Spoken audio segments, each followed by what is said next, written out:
Ça, c'était le Swan K1 et plutôt qu'un test aujourd'hui, je propose un crash test.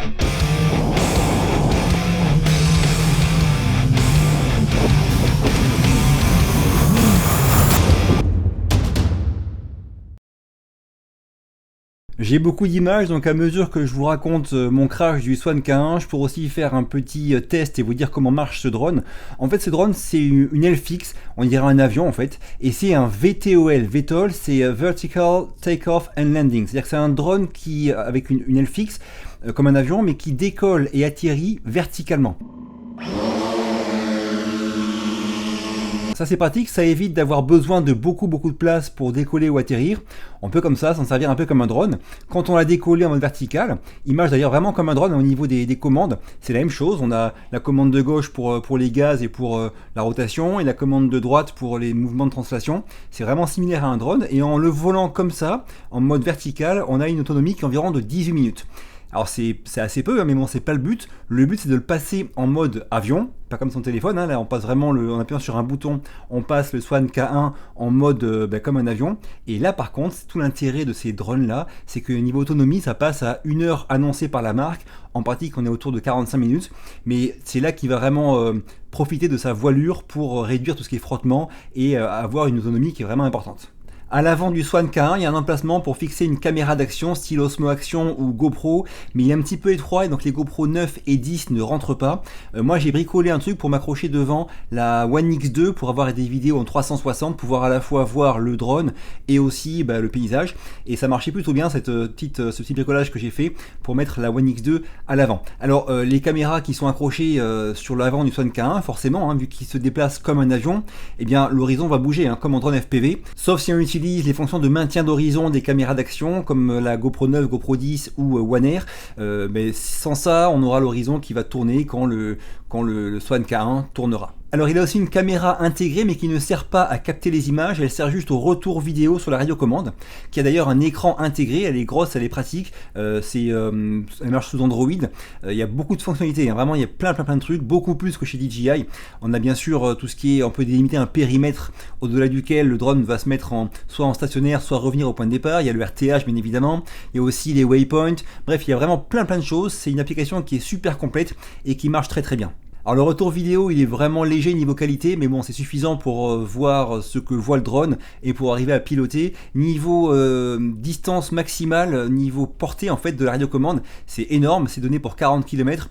Bien évidemment en France et en Europe c'est interdit, il faut garder le drone à vue, et en gardant à vue, vu qu'il est quand même vachement plus gros qu'un DJI Mini 2 par exemple, et bien on peut quand même aller assez loin tout en l'ayant bien en vue. Alors ce Swan K1 il fait un peu plus d'1 kg, hein, il fait 1,2 kg je crois, donc au niveau réglementation on est censé avoir un dispositif de signalement à distance qui n'est pas inclus sur le drone, donc il faut acheter séparément cette petite balise, hein.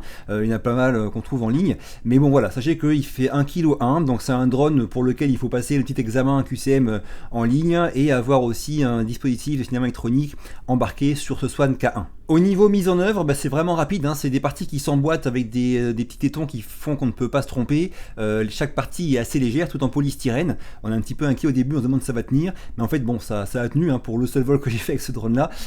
On peut bien facilement me le monter. Moi la première fois j'ai mis moins de 5 minutes, hein, et la seconde fois c'était pour ce vol là que je vous mets à l'image le jour de mon crash, et pareil ça s'est fait de manière assez intuitive. Bref, pas de souci pour le monter. Les hélices ont chacune des détrompeurs, donc il y a 2 paires d'hélices avec une grise et une noire, et du coup on les met en diagonale. Bref, la notice elle est vraiment très claire. Pas moyen de se tromper sur ce drone là, c'est bien fait. Par contre tout est en anglais, hein. L'application est en anglais, notice est en anglais, donc si vous voulez des informations en français, à ma connaissance la seule que vous trouverez c'est ma vidéo, car je suis le seul je pense en France à avoir testé le Swan K1 sur YouTube. Deux choses qui m'ont paru bizarres dès que je l'ai monté, c'est d'une part qu'il n'y a pas de bouton on-off. Quand on connecte la batterie dans son petit logement, hop, ça allume le drone, donc dès qu'on a fini il faut penser à bien la déconnecter. Et second point qui m'a paru bizarre, c'est que les hélices n'ont pas de système de blocage comme les drones auxquels je suis habitué en général, et donc il faut juste les visser pour les grises et les dévisser pour les noires pour bien les fixer, et c'est important ce petit paramètre parce que j'ai vraiment bien vissé à fond mais ça n'a pas suffi. Alors quand on le passe en mode avion, il va vite, hein. Il va très vite, il va à environ 100 km/h, c'est vraiment rapide. Si on est près du sol, faut se méfier. Il pèse 1 kg et quelques, il y a 4 très grosses hélices, donc faut vraiment pas que quelqu'un se le prenne sur la tête, hein. C'est un truc qui est potentiellement assez dangereux. Si jamais vous en faites, pensez à commencer dans un endroit vraiment très très dégagé, sans personne, un grand champ, parce que s'il y a un souci, ça peut faire du dégât ce gros Swan K1. Alors moi je comptais en faire au moins 2 vidéos, une vidéo de sorte de visite touristique de l'Estérel en 360 en VR sur YouTube, et la seconde vidéo c'était le test du Swan K1, mais forcément vu qu'il y a eu le crash dès le premier jour, il y aura que cette vidéo là que vous voyez en ce moment. En fait quand je l'ai fait décoller la première fois, c'était bizarre, il glissait tout seul, il bougeait tout seul, vraiment un petit souci je pense au niveau position GPS tout ça, donc j'ai galéré à le poser, je suis peu arrivé, j'ai appuyé sur le bouton RTH, et là ça l'a fait tomber comme une masse. Il y a eu un souci, une hélice s'est barrée et il est tombé tout seul. Heureusement il y avait un buisson en dessous, il s'est mis dans le buisson et il y avait 0 casse, donc une des ailes légèrement endommagée mais pas de vraie casse, et donc j'ai pu l'éteindre, le reposer et puis après, enfin le repositionner au point de départ à la main, et puis après j'ai bien réfléchi. En cas de crash, moi j'aime bien de suite essayer de trouver la solution pour revoler, c'est un peu comme le cheval, sinon si j'étais rentré à la maison je pense que jamais je l'aurais réutilisé, hein. J'aurais pas eu confiance, et du coup je l'ai remis en place, j'ai tout bien contrôlé, j'ai pris la notice, j'ai bien vérifié, j'ai tout remonté, les hélices nickel, bien serré, et ça me paraissait vraiment comme ça qu'il fallait faire, et bref, j'ai voulu retenter dans la foulée. Alors j'ai redécollé, et là le second décollage s'est passé nickel, ça a marché vraiment super bien, j'ai pu légèrement tester un petit peu, avant, arrière, gauche, droite, en mode drone normal quelque part. Il fait du bruit, on sent que c'est un drone d'1 kg et quelques, c'est un beau bébé, hein. Mais bon il se pilote bien, c'est très fin, il bouge pas d'un poil par rapport au GPS, en tout cas sur ce second vol, c'était vraiment très stable on va dire, et du coup je me suis dit voilà, je vais essayer maintenant de passer en mode avion. Donc je suis monté à 30 mètres de haut, c'est la hauteur minimale à laquelle on peut passer en mode avion, et quand j'y étais, j'ai encore vérifié que ça allait bien, et je suis passé avec le bouton A de la télécommande là, en mode avion. Il s'y est mis en souplesse tout seul, il est parti, vite, très vite. C'est assez grisant au début, c'est très surprenant parce que forcément les commandes changent entre le mode drone et le mode avion. Quand on est en mode avion, sur le stick des gaz, il n'y a que les gaz en fait, hein, accélérés ou non, et il n'y a pas la rotation comme ça. Et les sticks de droite par contre, on a juste le virage et puis monter-descendre. Donc on a des commandes qui sont un peu différentes de ce à quoi je suis habitué sur les drones normaux, mais bon je m'y suis fait, ça allait bien, ça a été très rapide, hein, ça a duré peut-être je sais pas 20 secondes, 30 secondes, et là je commençais à faire un virage pour le ramener, et c'est à ce moment-là que j'ai compris qu'après, mais qu'une hélice s'est barrée. Avec une hélice en moins, donc 3 hélices sur 4, il a réussi à continuer, hein, ça m'a vraiment surpris. Il a volé encore 20-30 secondes sans souci, et d'un coup il a commencé à piquer, hein, je l'ai vu à la fois sur la caméra mais aussi en vrai, parce qu'il était à 100 mètres de moi, 200 mètres, donc j'avais bien le drone en vue. Et quand il a piqué, là j'ai vu que ça allait pas, donc j'ai appuyé sur B, le RTH. Le RTH, je pense que c'est ce qui a initié aussi ces mouvements assez forts. Il a voulu récupérer l'assiette, tout ça, et il n'est pas arrivé, hein. La trappe de la batterie s'est ouverte, la batterie a pendouillé, elle est assez lourde, hein. Il a fait des sortes de tonneaux comme ça, et il a fini à l'eau. Donc c'était vraiment assez stressant on va dire, mais ma priorité c'était vraiment de ne pas blesser quelqu'un. J'ai choisi cet endroit là parce qu'il est vraiment dégagé, c'est que de la forêt avec très peu de traces de randonnée, enfin de chemin de randonnée, et puis il y avait personne au bord de l'eau. Mais bon, j'ai voulu vraiment en priorité, quand j'ai vu que ça allait pas, le laisser sur l'eau, parce que j'avais peur qu'il y ait un baigneur ou quoi sur une falaise à côté qui se le prenne dans la poire. Donc c'était vraiment, je me suis dit tant pis, je vais perdre la caméra là-dessus, je vais perdre le drone, mais au moins il n'y aura pas de blessés, c'est vraiment ce qui est important. Donc forcément après j'étais dégoûté, hein. Je voyais en gros l'endroit où il était tombé à l'eau, sans être sûr qu'il soit vraiment dans l'eau ou sur une falaise à côté, mais bon voilà, pour moi j'avais perdu non seulement le drone qui coûte plus de 1000 € et la One X2 dessus qui coûte 450 €, donc j'étais vraiment dégoûté, et je suis revenu après avoir tout rangé, je suis rentré à pied vers ces falaises là qui étaient à environ 10 minutes de marche, et il y avait quelqu'un sur la falaise qui regardait dans l'eau, et donc je lui ai demandé s'il avait vu un drone tomber, il m'a dit ouais je l'ai vu et mon pote est parti en bas le récupérer.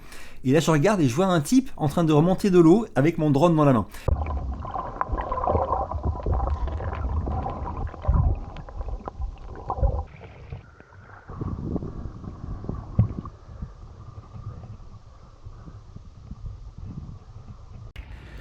Je vais tester un drone dans l'Estérel là, enfin un drone un peu spécial. Je n'ai pas encore parlé mais je comptais en faire au moins 2 vidéos. Et je sais pas ce qui s'est passé mais il a piqué comme un caillou et il est tombé en mer. Et quelqu'un apparemment l'a récupéré. Je croise les doigts. Salut. pété. Ah ouais, il est cassé. Mon clean est lisse. Et plus de batterie. Ok, bah, merci beaucoup, c'est adorable Pas de soucis. de m'avoir sauvé. Au moins j'ai récupéré ma caméra qui avait dessus, elle a pas l'air cassée. Non, ça a l'air bien. D'ailleurs, elle filme encore, ça sera sur la vidéo. Tiens. Bon, j'ai eu vraiment mais trop de chance parce que sans eux, sans lui, je serais pas arrivé à savoir précisément où était le drone. Lui, il l'a vu direct, il a pu descendre le récupérer, et voilà, un coup de chance. Et bon, le drone ne marchera plus, hein. Il y a un drone qui tombe dans l'eau de mer, je m'en sers plus parce que l'eau de mer va endommager les circuits, il va retomber un jour ou l'autre. Donc ça c'est mort, mais au moins j'ai pu le récupérer, ce qui peut être sympa pour que la marque voit que j'ai récupéré, parce que la marque HEQ me l'a donné pour que j'en fasse un test, et surtout ma caméra, ma One X2 dessus, j'ai pu aussi la récupérer avec aussi tous les fichiers enregistrés de ce vol-là, de ce crash, qui a bien commencé, hein. C'était un beau vol au début, dans un beau paysage, et après j'ai le crash qui est filmé, donc c'est utile aussi pour que la marque voit bien que l'hélice s'est barrée, qu'il n'y a pas eu d'imprudence de fait. Voilà, en gros je suis vraiment content d'avoir pu récupérer à la fin ma One X2 et le drone. En plus ça polluera moins la mer, c'est un gros coup de chance que ces gens là étaient dans ce coin là et m'aient aidé. Alors ces drones là, les ailes fixes, ça a vraiment un intérêt, hein. C'est souvent utilisé pour tout ce qui demande un long temps de vol, comme de l'inspection agricole ou comme ça, comme c'est plus du double en général de ce que font en autonomie les drones normaux, c'est vraiment intéressant par rapport à ça. En plus, comme ça va très très vite, on peut parcourir de grandes distances qu'on a le droit, hein, tout en le gardant à vue, c'est quelque chose qui peut intéresser différentes personnes en loisir ou en pro. En termes de pilotage, c'était rigolo aussi, hein. J'ai pas beaucoup d'expérience, hein, vu que ça a duré 5 minutes, mais c'était rigolo utilisé. J'avais un petit peu plus d'espoir pour ce drone là, notamment pour en faire des images sympas, vu qu'il est assez lourd et costaud. On peut accrocher des caméras dessus qui sont un peu plus lourdes que celles qu'on peut mettre sur un DJI Mini ou Mavic R2S, enfin R2S. Du coup c'était un truc qui me plaisait bien. Alors mon Swan K1 forcément il a pris l'eau de mer, en plus dans le crash des parties d'ailes se sont cassées, les parties qui s'accrochent au corps du K1, donc il n'est pas utilisable. Je pourrais plus faire ces vidéos là, mais bon, ce qu'il faut retenir de cette histoire, c'est que pensez bien que quel que soit votre drone, quelle que soit la marque, un crash ça peut arriver et il faut quelque part y être prêt. Moi avant ce vol là, j'avais bien tout potassé la documentation, je savais bien comment on l'arrêtait de suite, comment on faisait le RTH, j'avais analysé, choisi l'endroit où j'allais voler, j'avais prévu que si ça se passait mal, voilà, j'irais en mer. Bref, pensez bien que un crash ça arrive. C'est rare, mais ça arrive, et le jour où ça arrive, il ne faudrait pas que vous blessiez quelqu'un ou que vous vous blessiez vous-même. Ça, c'est vraiment le truc, je pense, qui est important à retenir de cette mésaventure.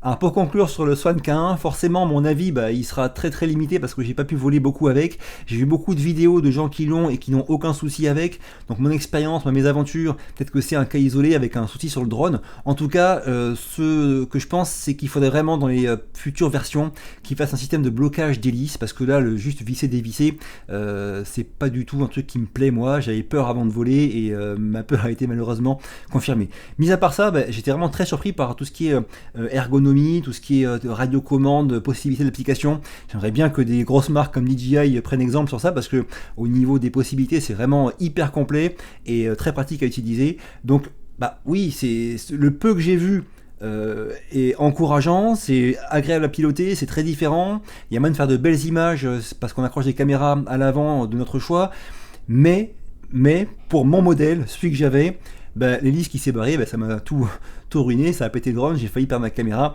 donc forcément l'expérience elle est plus que mitigée en ce qui me concerne. Si vous avez des questions sur le Swan K1, posez-les en dessous, je mets un petit lien sous la vidéo aussi pour ceux qui veulent en savoir plus. Ça vous a plu, un petit pouce bleu, pensez à vous abonner, ça m'aide beaucoup. Je vous quitte, à très vite et d'ici là, bougez-vous purée, bougez-vous.